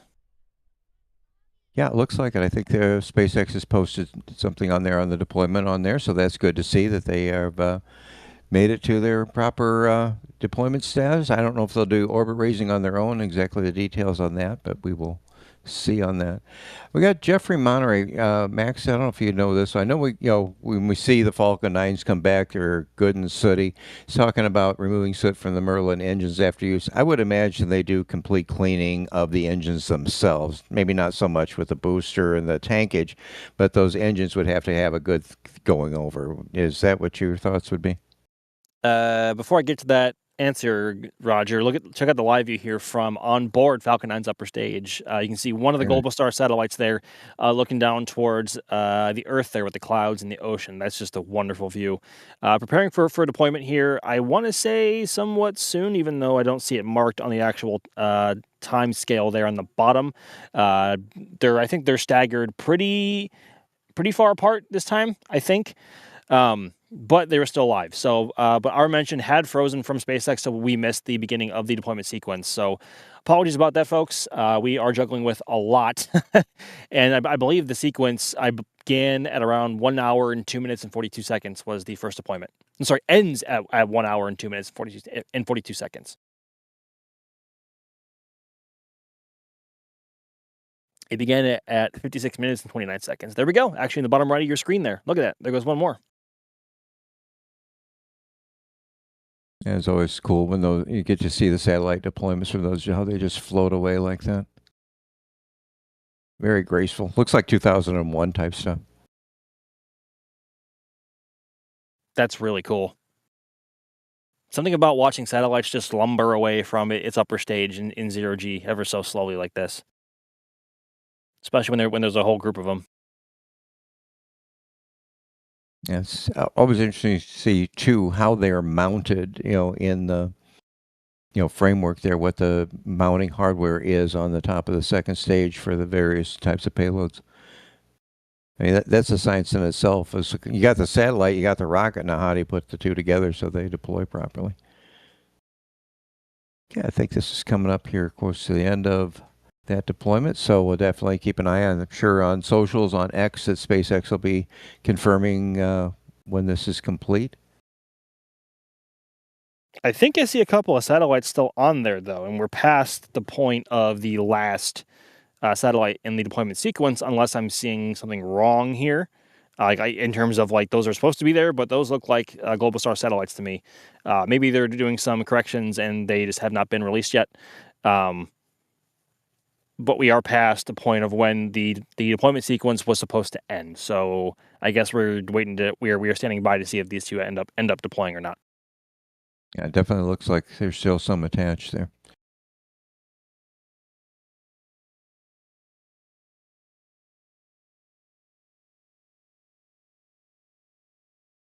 Yeah, I think it's worth keeping in mind, folks. Oh, there we go. Speak of the devil, and he shall appear.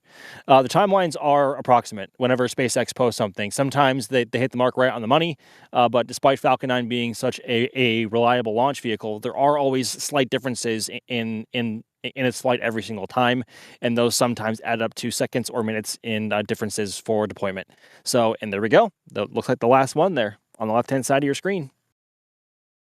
So at that point, they were off by about 1.5 minutes. So about 90-second variance from when they were supposed to end the deployment sequence there. But obviously, everything is nominal so far from what we can tell. Here we go. All payload separations have been confirmed. So that is end of mission for Falcon today. The satellites are off where they need to be. Always great to see. Was a little bit concerned there, but again, there always is a bit of variance there.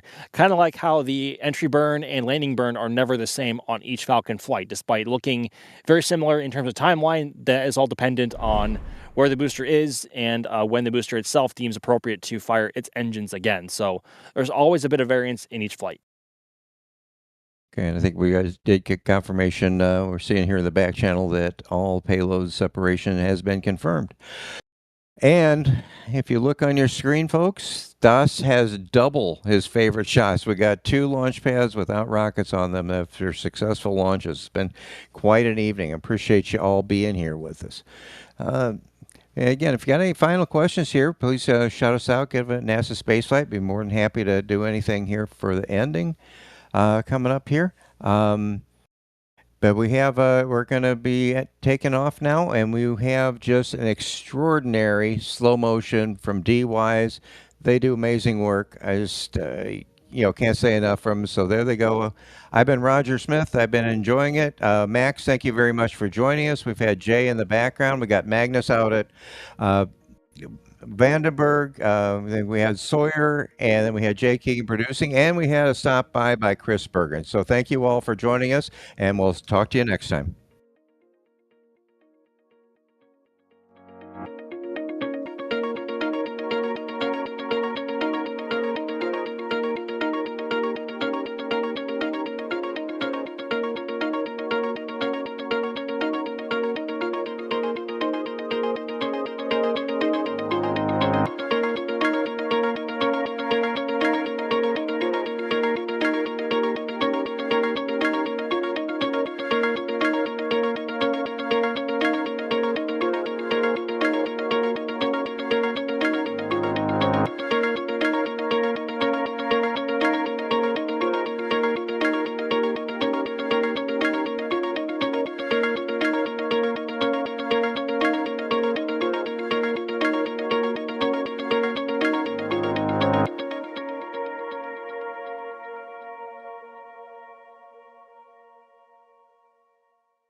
And here we go.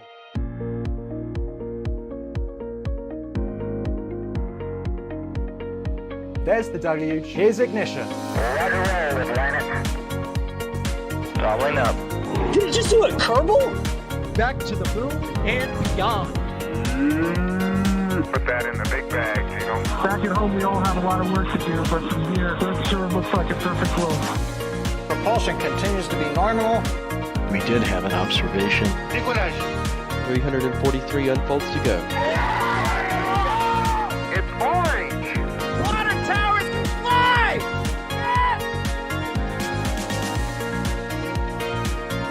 Bingo! Right in the center. Where's Jacqueline? There it is! That was surreal. That's not what we want to see. No! Oh my god. Yikes, you bet and confirmed. We don't need any more of these.